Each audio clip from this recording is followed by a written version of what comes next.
Did you know that your broken heart could actually kill you?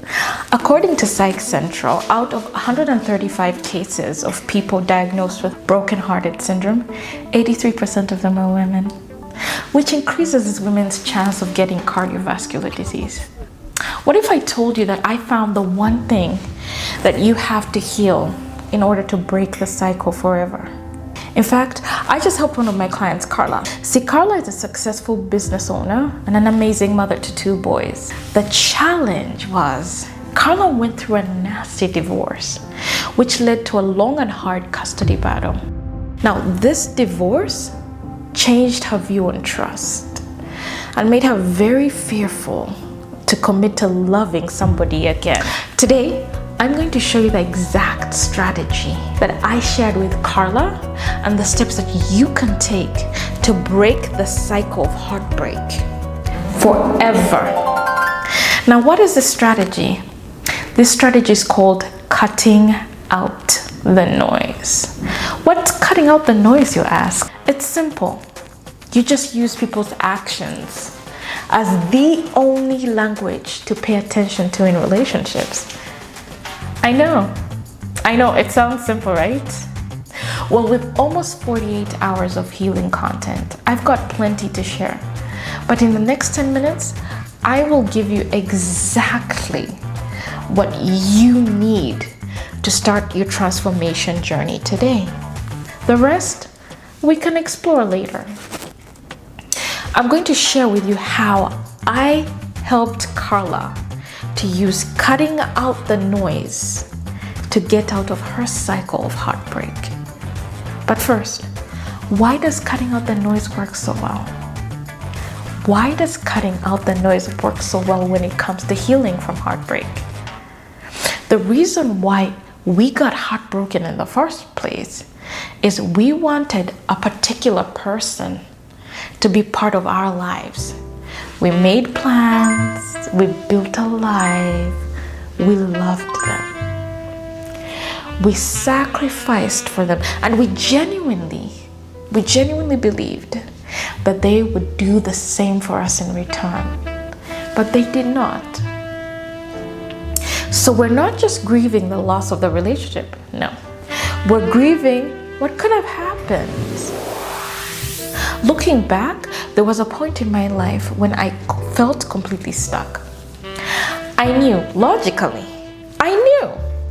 that my past relationships are over. But the thought of forming a connection with somebody else, the thought of letting somebody near me just filled me with so much fear. See, time and time again, we fall into a pattern of expecting heartbreak. It's the belief that, oh no, we're so helpless. And we cannot do anything to prevent this painful experience from happening again. Do you see how these feelings can hold you back from fully experiencing the relationship of your dreams? Have you ever wondered, why is it that when somebody gets too close, I have to physically fight the urge? I have to physically fight the urge to run in the opposite direction. See, what I love about cutting out the noise is it focuses around dealing with self-blame. If you decide to stay on with us, you'll hear me talk a lot about the emotional terrorist. The emotional terrorist is a manifestation of self-blame. Now, looking back, one of the things I struggled with the most on my healing journey was self-blame. I was stuck in limbo, I had one foot in the past and another in the present. We have a tendency to bargain with life. I should have, if only I had. We want to be given an opportunity to go back into the past and change things. Can you imagine where you'd be if you were not always reminding yourself that you are a failure? I love this quote from Sun Tzu. If the words of command are not clear and distinct, if the orders are not thoroughly understood, then the general's to blame. See, before I was a coach, Before I was Coach Rachel, before I was a cheerleader, before I was a support system, before I was this happy, positive person you see here. I questioned my worth when my partner cheated on me. I remember one night having to call a friend to stay with me because my thoughts were beginning to scare me. I struggled because I really thought I was nothing. If I was not his partner, if I was not his wife, if I was not his girlfriend, I was nothing. I had to learn how to be present.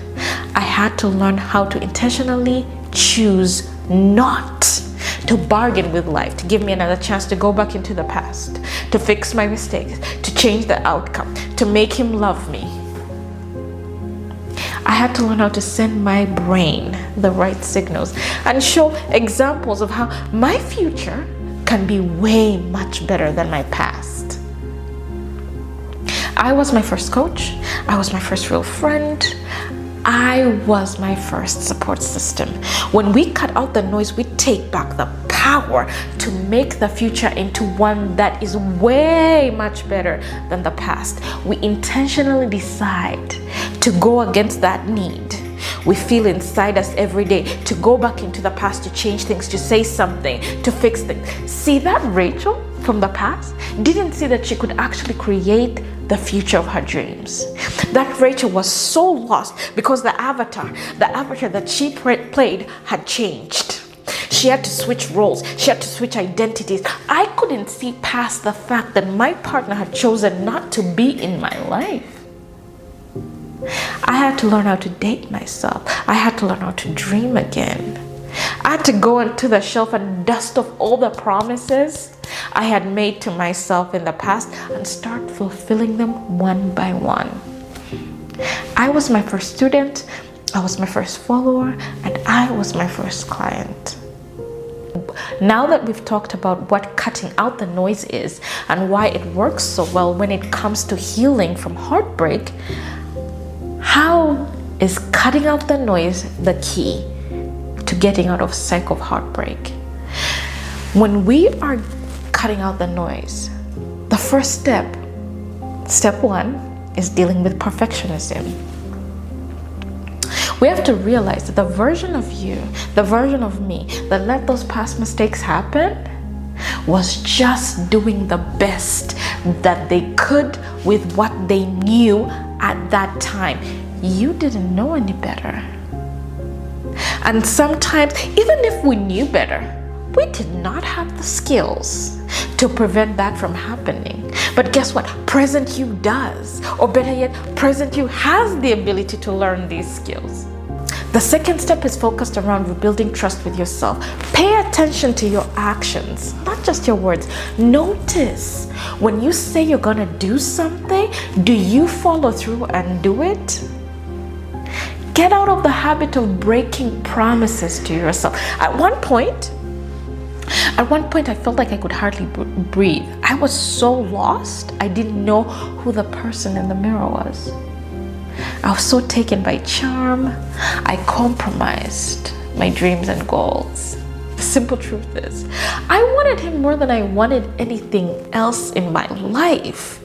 We have a tendency to heavily rely on the hope that if we give up who we are, what we want in life, the people in our lives will value us more for our sacrifices. Can you see how cutting out the noise would work for you? For a handful of you, not everyone, but for a few of you, you might just want just a little bit extra. I'm going to take a moment to invite you to take advantage of our free coaching sessions available in the link below. But for the rest of you amazing people, if you have found this helpful and you want some more, please hit subscribe. My name is Coach Rachel, and I'll see you in the next video.